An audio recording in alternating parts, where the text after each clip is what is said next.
Dozer गाड़ी रानी तहूँ पेलवा लेवो। नवा नवा लाए हाँ डोजर गाड़ी रानी तहूँ पेलवा लेवो। भारी उपजे है कान दुबी तेन माँ डोजर चलवा लेवो। भारी उपजे है कान दुबी तेन माँ डोजर चलवा लेवो। नवा नवा लाए हज डोजर गाड़ी तोरा महू पेलवाहू रे। नवा नवा लाए हज डोजर गाड़ी तोरा महू पेलवाहू रे। भारी उपजे है कान दुबी तेन माँ डोजर चलवाहू रे। भारी उपजे है कान दुबी तेन माँ डोजर चलवाहू रे।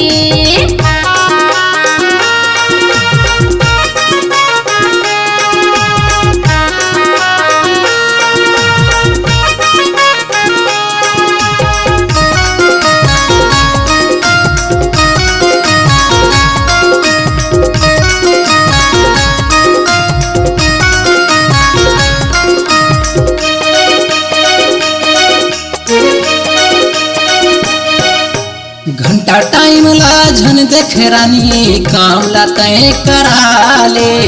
घंटा टाइम ला झन देख रानी काम ला तय करा ले। डबरा डिलवा खेते वो बने फुघर बनवाले। डबरा डिलवा खेते वो बने फुघर बनवाले।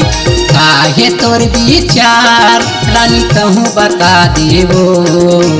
काहे तोर विचार रानी तहूँ बता देवो। हरी उपजे है कान दुबी तेन माँ डोजर चलवा लेवो। भारी उपजे है कान दुबी तेन माँ डोजर चलवा लेवो।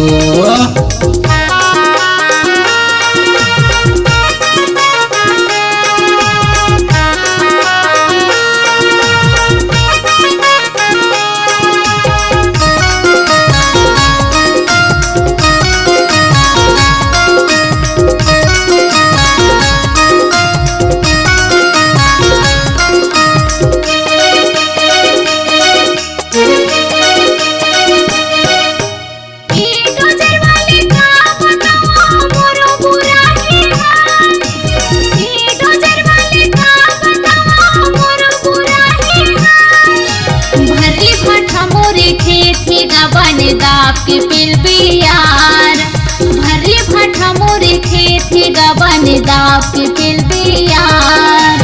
छूटे छाटे बने कचरा बने दबा देवेगा। छूटे छाटे बने कचरा बने दबा देवेगा। भारी उपजे है कान दुबी तेन माँ डोजर चलवाऊंगा। भारी उपजे है कान दुबी तेन माँ डोजर चलवाऊंगा। नवा नवा लाए हाँ डोजर गाड़ी रानी तहूँ पेलवा लेवो। नवा नवा लाए हाँ डोजर गाड़ी रानी तहूँ पेलवा लेवो। भारी उपजे है कान दुबी तेन माँ डोजर चलवा लेवो। भारी उपजे है कान दुबी तेन माँ डोजर पेलवाहू रे। भारी उपजे है कान दुबी तेन माँ डोजर पेलवा लेवो। भारी उपजे है कान दुबी तेन माँ डोजर पेलवाहू रे। भारी उपजे है कान दुबी तेन माँ डोजर पेलवा लेवो। भारी जामे है कान दुबी तेन माँ डोजर पेलवाहू